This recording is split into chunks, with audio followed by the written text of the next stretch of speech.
Assalamu alaikum, my dear student. How are you? Hope you are well.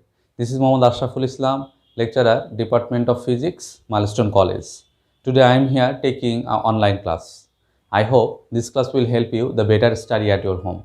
Today I am going to discuss chapter 7 from your first paper, and the topic of our today's discussion is structural properties of matter. Okay, let's start our today's class. Our today's discussion is intermolecular force, elasticity, elastic limit, strain, stress, the types of strain, types of stress, Hooke's law, and at last the types of the modulus of elasticity. Let's start with intermolecular force. Before starting the elasticity, we have to know the structure of matter and why elasticity is produced in a matter. You can see, suppose this is a matter and there is a innumerable tiny particles, this is called molecule. And there is a strong bond between each molecule in a matter, and that force is called intermolecular force. And there is a gap between two molecules. This is called intermolecular gap. In a solid body, intermolecular gap is less than liquid or gaseous medium. And intermolecular gap is more in gaseous medium compared to the water medium or liquid medium or solid medium. The intermolecular force are two types. One is attraction force, another is repulsive force. When the molecules are kept in close to each other, then the nucleus of each molecules are repulsed to each other, and that force is called repulsive force. And when two molecules or the molecules are placed away to each other, then the clouds of electron will feel attract to the another nucleus of the molecule, and that type of force is called attraction force. In a balanced condition or the balanced state, you can see here the attraction force and the repulsive force will be equal. In case of the contraction, the molecules of the matter come in close to each other. That is why the nucleus of the molecule are repelled to each other.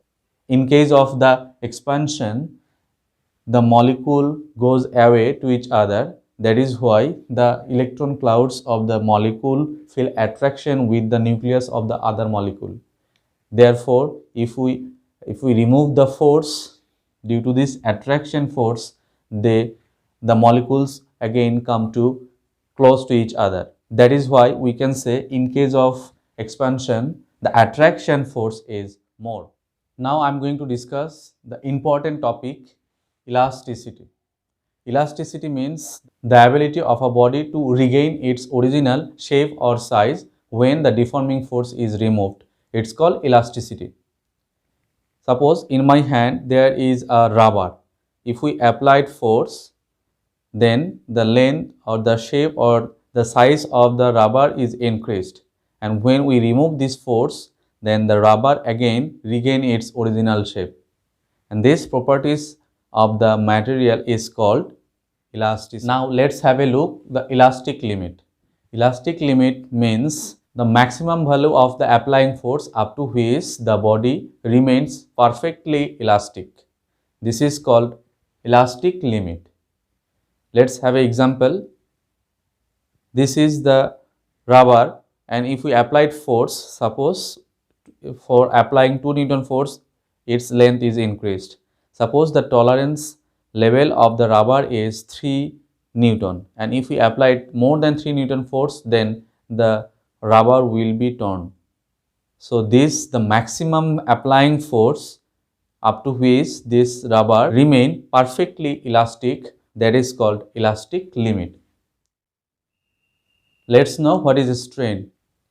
The change produced in a unit dimension under the application of force is called strain. Let's see the strain in a figure. In that figure, you can see the copper wire. Suppose I take the length of the copper wire is capital L, and due to the applying force, suppose I put here a load, and due to this a force is applied a cross sectional area. This is a cross sectional area of the copper wire, and due to this the length of the copper wire will be increased. And suppose the increasing length is small letter L. So due to apply this force, the change takes place, elongation the length of the wire is called strain. Let calculate the formula of strain. Here we consider initial length is capital letter L. The change in length is small letter L. I write here change in length because it's maybe increased or decreased. Because of increasing length, we can write here small letter L. And the cross sectional area of the copper wire, I consider the copper area of the cross sectional area of the copper wire is capital letter A, and applying force is F. So we can write here for L length the change of length is small letter L. That means due to applying force, the increasing length will be small letter L when the initial length was capital letter L. And for unit length, the change will be, or for 1 meter length, the change will be small l divided by capital L. Let's have a look. Stress. If force is applied and due to the elasticity, the deforming force will be act per unit area of the body, it's called stress. For example, if we applied F amount of force of the copper wire, then length of the body is increased. When we remove that F amount of force, then the deforming force will be developed that will be applied the per unit area of the body, and that deforming force which applied per unit area of a body is called stress. So we can write the formula of stress is stress equals to force by area. And if you want to calculate the unit of the stress, so we can write unit. If we want to calculate the unit of stress, so you have to know unit of force and area. You know the unit of force is Newton and unit of area is meter square. So in together we can write Newton per meter square. As you know, 1 Newton per meter square equals to 1 Pascal. So there is another unit of stress which is Pascal. Now dimension. If you want to calculate the dimension of stress, so you have to apply the dimension of force and area. So let's see. Stress, the dimension of stress equals to the dimension of force is m L per t square divided by the dimension of area. The dimension of area is L square. After calculating it, we will get the dimension is m L inverse T inverse 2. This is the dimension of stress. Let us discuss longitudinal strain and longitudinal stress. Now I am going to derive the formula of longitudinal strain and longitudinal stress. First of all, I take here a wire. Suppose this is a wire and length of the wire is capital letter L. This is the initial length, and due to applied a force per unit area, the length of the wire is increased. And suppose the increasing length of the wire is small letter L. So by applying F Newton force in a cross-sectional area A, perpendicularly, the length is increased, small letter L. So, the formula of longitudinal strain will be small l by capital L, and it has no unit. Now, the formula of longitudinal stress. This is stress means when deforming force is applied per unit area of a body is called stress. Here F amount of deforming force is applied a unit area. So, the formula of stress will be F by A. So that the definition of the longitudinal stress is if force is applied and the length of the body is changed, that is called longitudinal strain. And longitudinal stress is means deforming force applied per unit area of a body, it's called longitudinal stress. Now I am going to discuss shearing strain and shearing stress. Shearing strain means if force is applied and the shape of the body changed but the volume of the body keeping unchanged, that is called shearing strain. And shearing stress means the developing force applied. Shearing stress means if developing force applied per unit area of a body, it's called shearing stress. Let's see an example of shearing strain. You can see there is a book in my hand. This is a rectangular shaped body because it has length, breadth and height. And if we taking constant the lower surface and applying force in the upper surface, then the shape of the body will be changed. I applied force in upper surface, so you can see the shape of the body is changed. So due to the applying force, if the shape of the body is changed, that type of change it's called shearing strains. Let's see the event in the figure. You can see there is a rectangular body.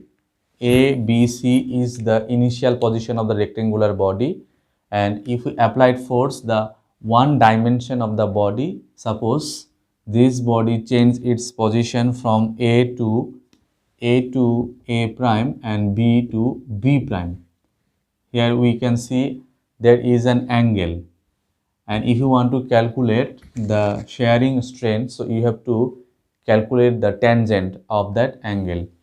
So tangent of that angle will be tan theta equals to perpendicular by, so we know tan theta equals to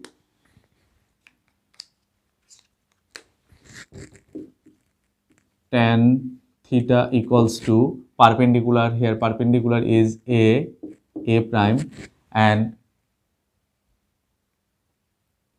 base is here AD. Suppose AD we consider here capital letter D. So the height is AD. That is why we can write the shearing stress tan theta equals to A prime is the distance or the displacement and D is the height of the rectangular body. So this is the formula to calculate the shearing strain. And there is no unit of the shearing strain because this is the ratio of same quantity. Now the formula of shearing stress. Suppose I applied here F amount of force in a unit area of the body. So the shearing stress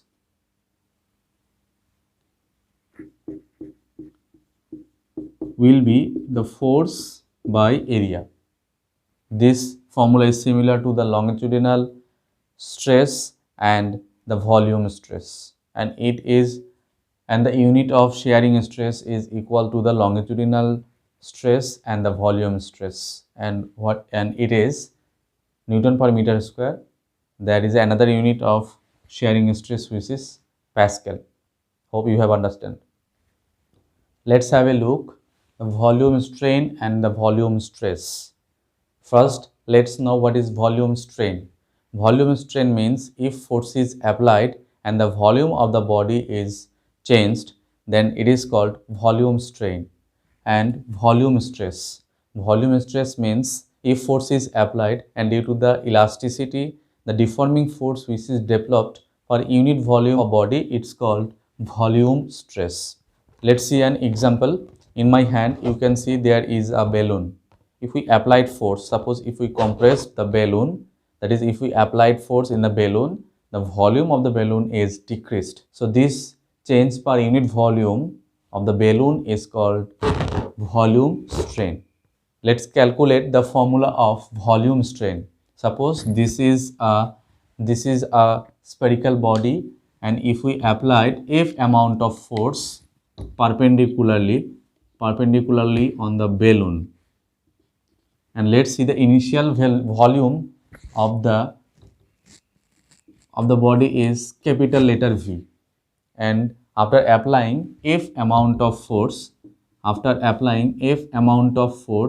its volume will be decreased, and the change in volume, suppose we take here small letter V. So in per unit the change of volume, we can determine V, small v by capital V. So the formula of volume strain will be small v by capital V. So this is the formula of volume strain. The unit of volume strain. There is no unit of volume strain because this is the ratio of same quantity. Now the formula of volume stress. The formula of volume stress is equals to the longitudinal stress and shearing stress. Here force is applied per unit area. Suppose here area is A. So the formula of volume stress will be volume stress equals to small capital F by capital A. That means force by area. And its unit will be the equals to the pressure, because the unit of volume stress is Newton per meter square or Pascal. Now I am going to discuss the very important topic, which is Hooke's law. Hooke's law states that within elastic limit, stress is proportional to the strain. That means if we applied more amount of force, the change of length, volume or the area will be more. So let's explain the Hooke's law. According to the Hooke's law, we can write stress proportional to strain. And if we remove the proportional sign, then you can get a constant number, and that constant, it's called proportionality constant, and it is also called modulus of elasticity. So if we remove proportional sign, we will get here a constant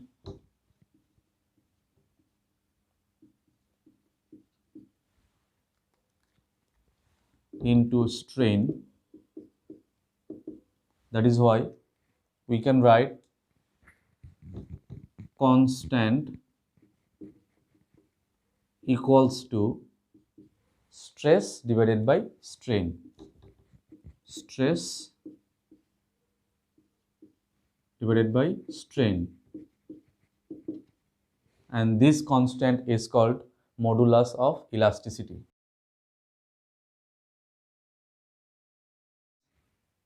Now let's know what is called modulus of elasticity. Within elastic limit, the ratio of stress and strain, it's called modulus of elasticity. Modulus of elasticity are three types. Number one, Young's modulus. Number two, rigidity modulus. And number three, bulk or volume modulus. Let us discuss Young's modulus. Young's modulus means within elastic limit, the ratio of longitudinal stress and the longitudinal strain is called Young's modulus. So we can write Young's modulus is represented by Y. So we can write the formula of Y is Y equals to longitudinal stress divided by longitudinal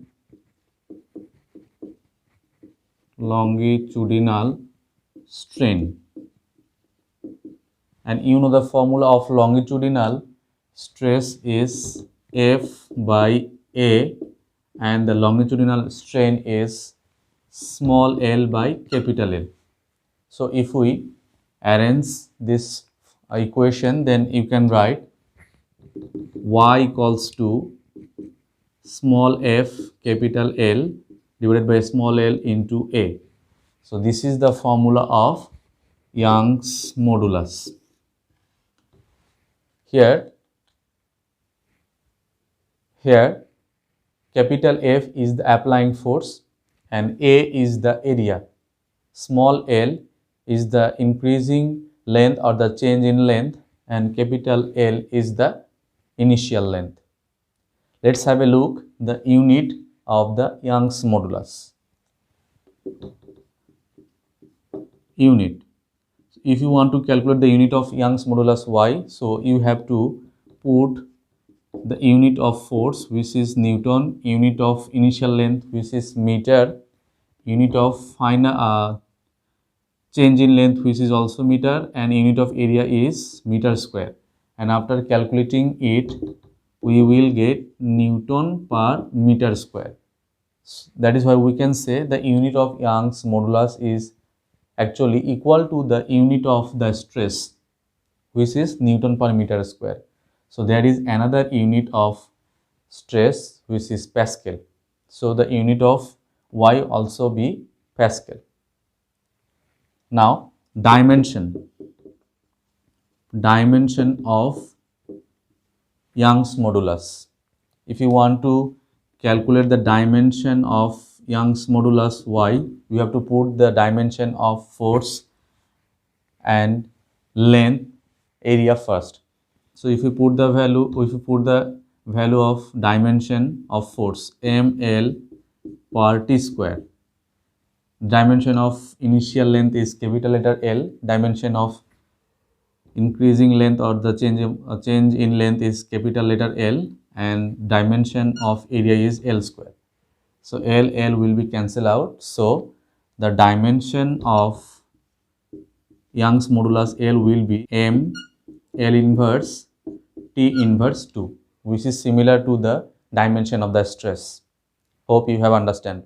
Let's see the rigidity modulus. Rigidity modulus means within elastic limit, the ratio of shearing stress and the shearing strain is called rigidity modulus. Rigidity modulus is represented by N. So we can write rigidity modulus N equals to shearing stress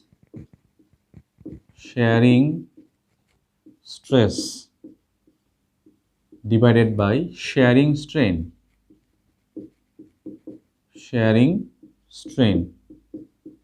Now if we put the formula of shearing stress, which is F by A, and the shearing strain is theta. So we can write the formula of rigidity modulus N F divided by theta A. So this is the formula of rigidity modulus. The unit of rigidity modulus and the dimension of the rigidity modulus are same to the Young's modulus. The last term of the modulus of elasticity is volume modulus or bulk modulus. Volume modulus or bulk modulus means within elastic limit, the ratio of the volume stress and volume strain is called bulk modulus. Bulk modulus represented by K. So the formula of bulk modulus K will be the ratio of volume stress divided by volume strain. Now if we put the formula of volume stress, which is F by A, and the volume strain is small v divided by capital V. And after simplify the equation, you can write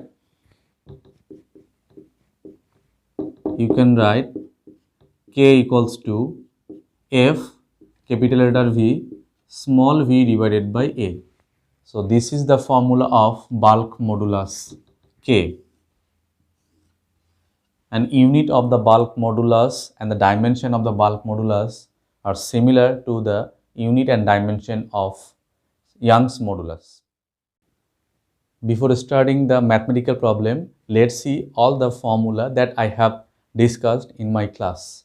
The first formula from strain, the first formula for longitudinal strain, and the formula is small l by capital L. Here capital L is the initial length and small l is the change in length.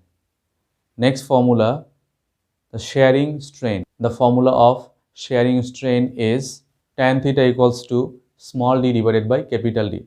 Small d is the displacement between two surfaces and d is the height of the body.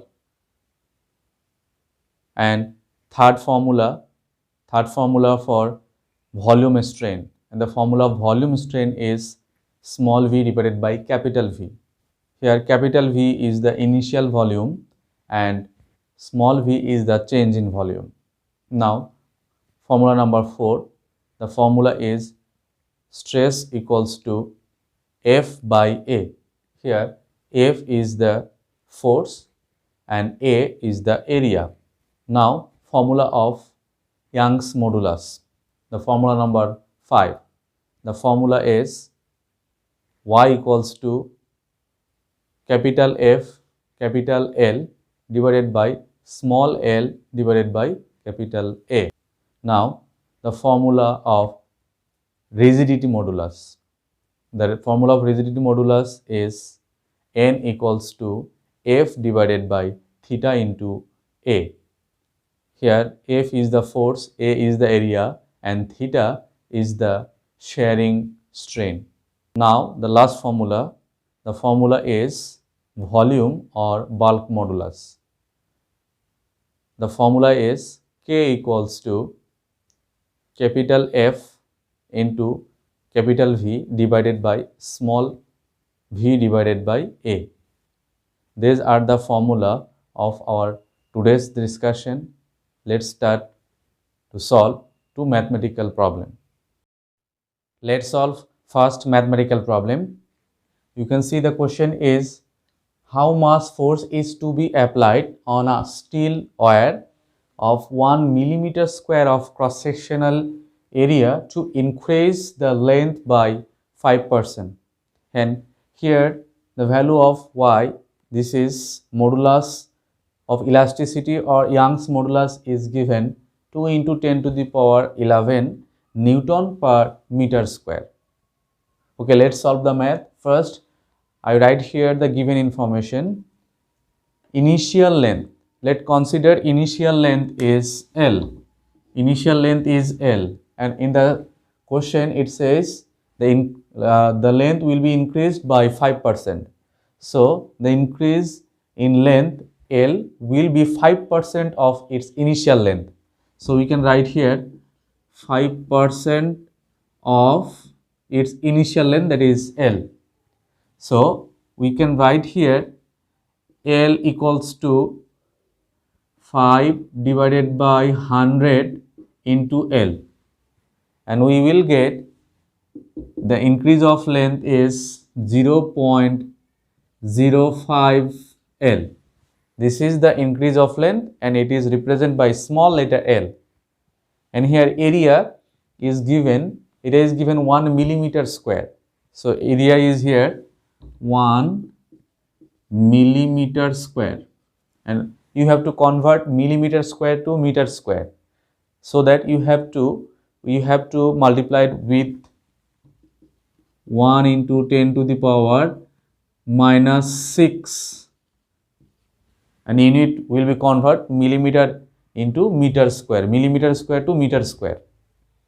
And value of Young's modulus y is given here 2 into 10 to the power 11 and its unit is Newton per meter square. And we have to find out the value of force. This is F.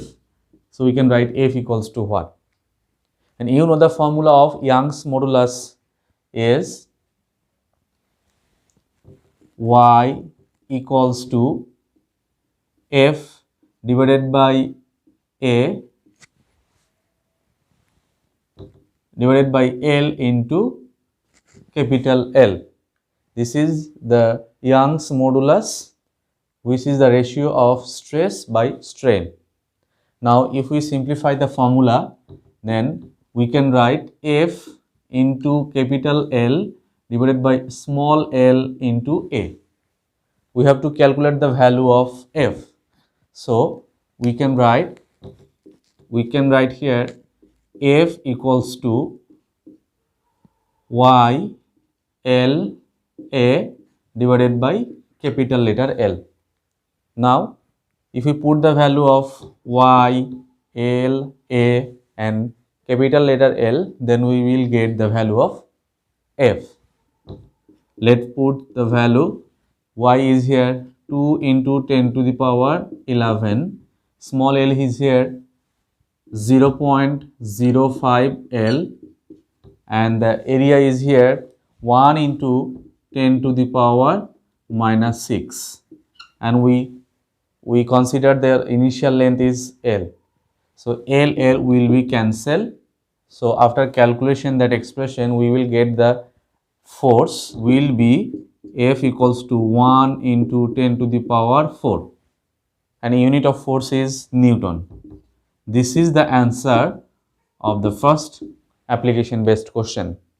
Let's solve the second mathematical problem. The question is the radius of a sphere is 10 centimeter. Due to the applying pressure of 50 atmosphere on the sphere, its volume is decreased by 1 cc. 1 cc means 1 centimeter cube. And the question is, what is its bulk modulus? So we have to calculate the bulk modulus. Let's see the given information. I write here the given information. Radius is given 10 centimeter. 10 centimeter is the radius, and you have to convert centimeter unit to meter unit. So you have to divide by 100 and the result of the radius will be 0.1 meter. Now we have to calculate the initial volume. As the body is given here spherical shape, and you know the formula to calculate the volume of a spherical shape body is V equals to 4 by 3 pi r cube. So we can write here volume of the sphere is 4 by 3 pi r cube. Here radius is given 0.1 meter. Now if we put the value of r, then you can write 4 by 3, value of pi is 3.1416 and radius is here 0.1 and we have whole cube. And after calculation that expression, we get the volume, the initial volume V equals to 4.18 into 10 to the power minus 3, and unit of the volume is meter cube. Change in volume is given here 1 centimeter cube. This is the decreased of volume, and the change in volume is represented by small letter v, and whose value is here 1 cc, that means centimeter cube. And if you want to convert centimeter cube unit to the meter cube unit, so you have to divide by 100 cube. Then we can write the change in volume small v will be 1 into 10 to the power minus 6 meter cube. And pressure is given here 50 atmosphere. 50 atmosphere. Atmosphere is not the SI unit, so we have to convert atmosphere to the Newton per meter square. So we have to multiply it with P equals to 50 into 1.01 3 into 10 to the power 5. And after calculation that expression, we will get pressure P equals to 5.065 into 10 to the power 6, and its unit will be Newton per meter square. As you know, the 1 atmosphere equals to 1.013 into 10 to the power 5 Newton per meter square or Pascal. And we have to calculate the bulk modulus. Bulk modulus is represented by K, and we can write K equals to 1. You know the formula of bulk modulus is K equals to F by A divided by small v divided by capital V. You can write here F by A equals to P, because we know the formula of pressure P equals to F by A. So replace of F by A we can write P. So the formula will be like that: P divided by small v divided by capital V. Now if we simplify this equation, then we can write K equals to P capital V divided by small letter v. Now if we put the value of P capital V and small v, then you can write K equals to, value of P is here 5.065 into 10 to the power 6, and capital V is the initial volume 4.18 into 10 to the power minus 3. Now small v is the change in volume, whose value is 1 into 10 to the power minus 6. After calculation that expression, we will get the result, that is K bulk modulus equals to 2.1205 into 10 to the power 11, and its unit will be Newton per meter square. And this is the answer of that question. Hope you have understand. That's all for today. If you have any problem in my today's lecture that I have discussed in my class, so you may ask your subject teacher. Thank you for your patient hearing. Stay safe, stay home.